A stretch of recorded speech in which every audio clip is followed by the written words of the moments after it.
पाकिस्तान और भारत के दरमियान जंग के इम्कानात पर एक अरसे से सिटी साहब वार्न करते आए हैं कि इससे खबरदार रहना होगा, और अब उन तज्जियों में जान, उन खबरों में जान पड़ती दिखाई दे रही है कि भारत में एक यात्रा होने जा रही है जिसमें तखरीबकारी का कोई प्लान बन रहा है जिसका इल्ज़ाम पाकिस्तान पर आयद किया जाएगा, फॉल्स फ्लैग ऑपरेशन, जिसकी तरफ सिटी साहब भी पहले इशारा कर चुके हैं। लेकिन अब ये बात तवातर से की जा रही है, यहाँ तक कि खुर्रम दस्तगीर साहब ने भी ऐसी बात की। अलबत्ता पानी के मामले पर वो काफ़ी कंसर्न थे। सेठ साहब, मुझे आपसे ये जानना है कि इतने ब्लंडर्स करने के बाद, इतनी मुंह की खाने के बाद भी तिल मिलाकर भारत ऐसी हरकत कर सकता है?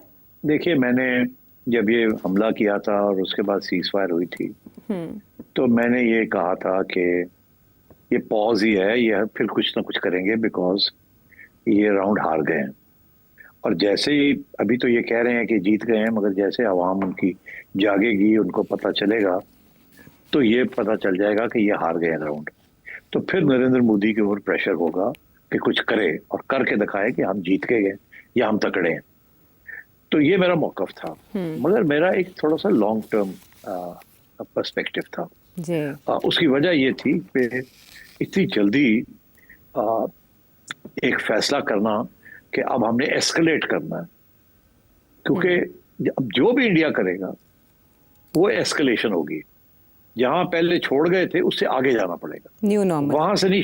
हाँ, न्यू नॉर्मल ये जो कह रहे हैं ना, न्यू नॉर्मल का भी एक हायर लेवल होगा, बिकॉज वो पुराना लेवल जो है वो तो पिट गया ना।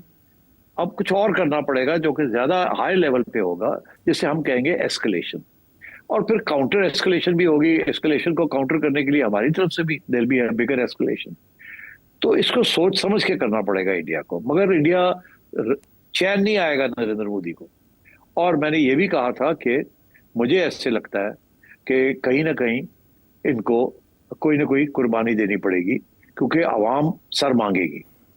और मेरा ये ख्याल था कि इनका जो फॉरेन मिनिस्टर साहब हैं, जयशंकर साहब, उनको फारग करना पड़ेगा किसी न किसी स्टेज पे, बिकॉज ये सारी फॉरेन पॉलिसी जो है डिवाइस की है, जो ये इसमें इनका बहुत बड़ा रोल है, और वो फेल हो रही है फॉरेन पॉलिसी, और काफी तनकीद उनके ऊपर हो रही है इनडायरेक्टली। वो आहिस्ता आहिस्ता बढ़ रही है, क्योंकि लोग जो नरेंद्र मोदी को नहीं अटैक करेंगे तो इनको अटैक करेंगे। और अब मगर कब करेगा इंडिया और कैसे करेगा, that is those are the big issues. आज अब मैं देख रहा हूं कि पाकिस्तान के अंदर एक डिबेट शुरू हो गई है, एक व्यू पैदा होनी शुरू हो गई है कि हमें अब तैयारी करनी है, इंडिया ने कुछ करना ही करना है। और ऐसे लगता है जैसे कुछ लोग कह रहे हैं अगले 2-3 महीने के अंदर इंडिया ने कोई अटैक लॉन्च करनी है, और उसके लिए फिर हमें तैयारी करनी है। अब इसके जाहिर है कि इसके पीछे किसकी सोच है और क्या उसके मकासद है।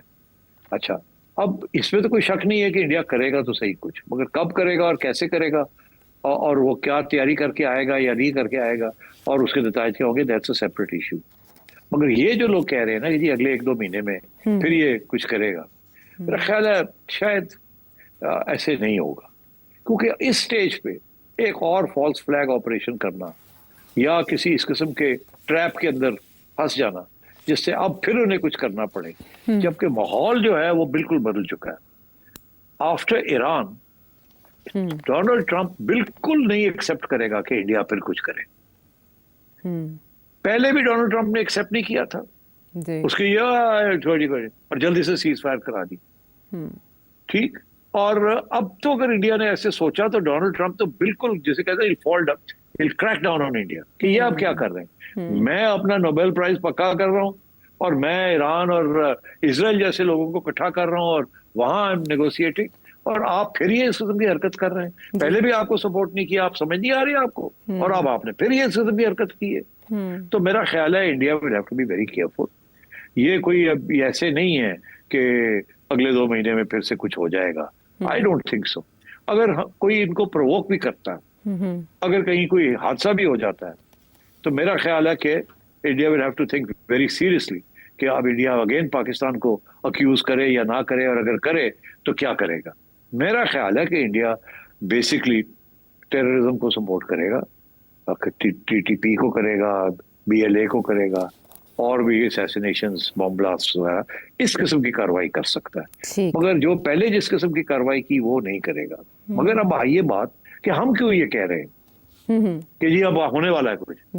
आई थिंक देखिए अब क्लियर होगी ना बात कि अगला राउंड जब भी होगा वो हायर लेवल पे होगा, उसके लिए हमें प्रिपरेशन तो करनी है, जाहिर है। इसीलिए अब हमने डिफेंस बजट भी बढ़ाया है। इंडिया भी बढ़ा रहा है अपना डिफेंस बजट, हमें भी डिफेंस बजट बढ़ाना पड़ रहा है।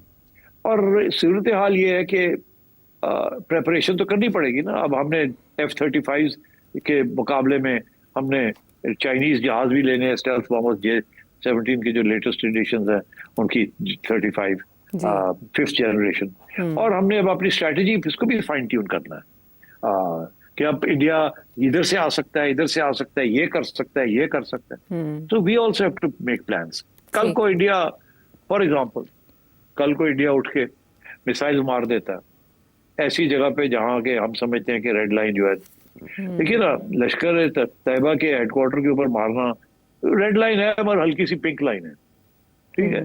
उसके साथ ये कुछ हुआ आपने देख ही लिया।